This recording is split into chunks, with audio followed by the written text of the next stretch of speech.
રાજ્યમાં એક તરફ 26મી જાન્યુઆરી પહેલા પોલીસ પ્રશાસન દ્વારા સુરક્ષા વ્યવસ્થા તપાસવામાં આવી રહી છે, પરંતુ બીજી તરફ અમદાવાદની શાળાઓને બોમ્બથી ઉડાવી દેવાની ધમકી મળી છે અને આ મેલ કોણે કર્યો છે, શું છે સમગ્ર મામલો, તેની વિગતે ચર્ચા કરીશું. નમસ્કાર, હું છું પ્રથમ મોદી, આપ જોઈ રહ્યા છો નિર્ભય ન્યૂઝ.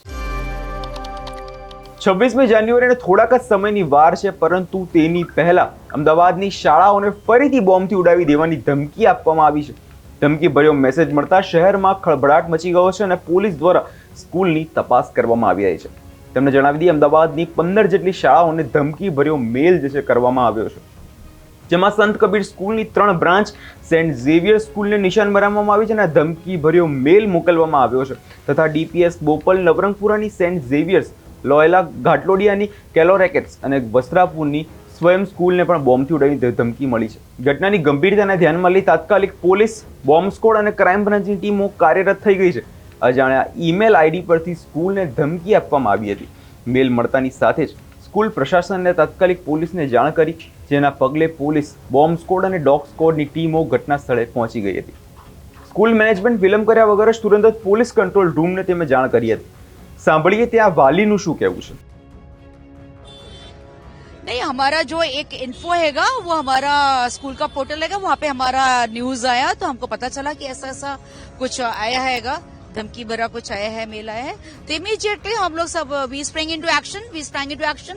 हमारे सिक्योरिटी इंचार्ज हैं जीपी पांडे सर हैं और पूरा इतने सारे वॉचमैन हैं, फिर हम लोग सब प्रिंसिपल मैडम्स और हम सब लोग पूरे स्कूल का बाहर का राउंड लिया. हमने बाहर तक अंदर तक गए, सारे स्कूल का एक एक चीज हमने, एक एक कोना हमने चेक किया और फिर हमने एक अच्छा सा मैसेज पेरेंट्स को बोल दिया कि पैनिक करने की जरूरत नहीं है. ऐसे टाइम में हमको सबसे इम्पोर्टेंट चीज है, वी शुड कीप अवर काम.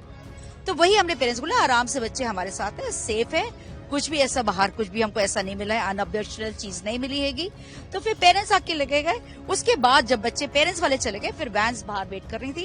फिर हमने आराम से वैन्स खोली ताकि बहुत सारे लोग एक साथ आ जाते हैं तो अफरा तफरी हो जाती है और कुछ भी प्रॉब्लम हो सकती है. मगर अभी सब लोग, आपने खुद ही देखा, सब लोग बिल्कुल व्यवस्थित तरीके से वैन्स हैं और बच्चों को लेके जा रहे हैं.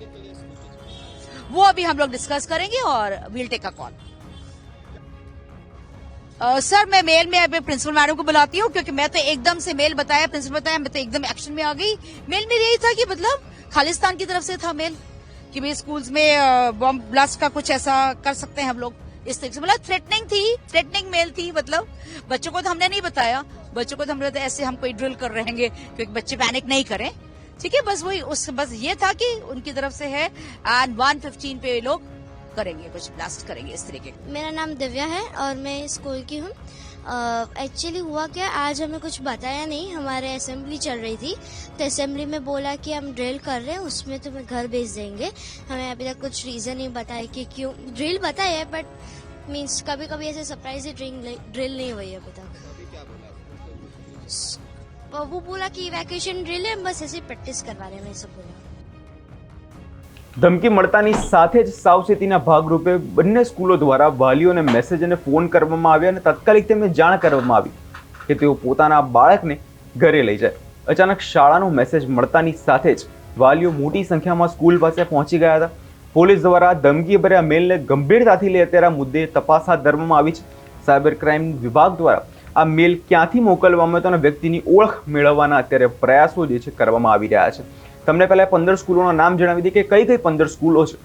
સેન્ટ ઝેવિયર્સ મેમનગર છે, કેલોરેકેટ સ્કૂલ છે ગાટલોડિયા, ડીપીએસ સ્કૂલ બોપલ, સ્વયં સ્કૂલ છે, સંત કબીર સ્કૂલની 3 બ્રાન્ચોનો સમાવેશ થાય છે, Mahatma Gandhi international school, Geneva liberal school, army school, JD high school, red brick school, Vidyanagar school, Kendriya Vidyalaya, Apple global school.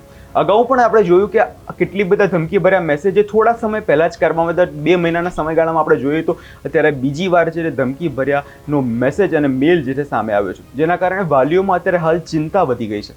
અધિકારી લોકોને અફવાથી દૂર રહેવા માટે અપીલ કરી રહ્યા છે અને કોઈ પણ શંકાસ્પદ માહિતી તરત જ જો માલુમ થાય તો પોલીસને જાણ કરવા માટે અત્યારે અપીલ કરવામાં આવી રહી છે.